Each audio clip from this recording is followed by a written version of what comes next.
এই ছাত্র জনতার মিলিত অভ্যুত্থানে ভারতের দালাল শেখ হাসিনার দানবীয় সরকারের পতন হয়েছে এবং আজকে শেখ হাসিনার পতনের কারণে আমরা আবার আমাদের সার্বভৌমত্ব পুনরুদ্ধার করতে পেরেছি এবং আমিও আল্লাহর রহমতে আপনাদের সামনে বাংলাদেশে ফিরে আসতে পেরেছি।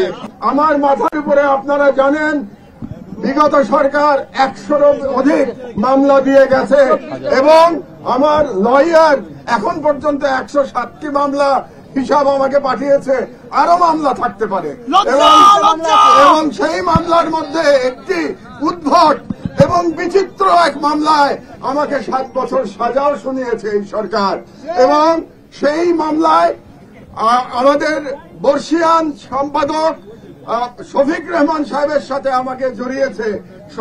শফিক ভাই খুব ভালো করেই জানেন যে ওই মামলার সাথে আমার বিন্দু মাত্র সংশ্লিষ্টতা নাই। তারপরেও শেখ হাসিনা তার বিদ্বেষ চরিতার্থ করার জন্য আওয়ামী আদালতকে দিয়ে আমাকে 7 বছরের জেল দিয়েছে। এর বাইরেও আমি শুনতে পেয়েছি আমার নামে গোটা 5 অ্যারেস্ট ওয়ারেন্টও অপেক্ষা করছে।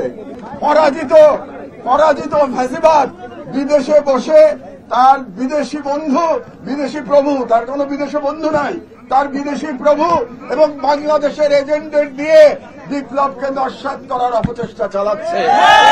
আপনাদের কাছে আমার স্বনির্বন্ধ অনুরোধ, একজন সিনিয়র সিটিজেন হিসেবে এবং আপনাদের লড়াইয়ের সাথী হিসেবে আমার অনুরোধ যে আপনাদের মধ্যে যেন কোনো অনৈক্য না আসে, কোন রকম অনৈক্যের ফাটল ধরে যেন ফ্যাসিবাদ আবার বাংলাদেশে মাথাচাড়া না দিয়ে উঠতে না পারে।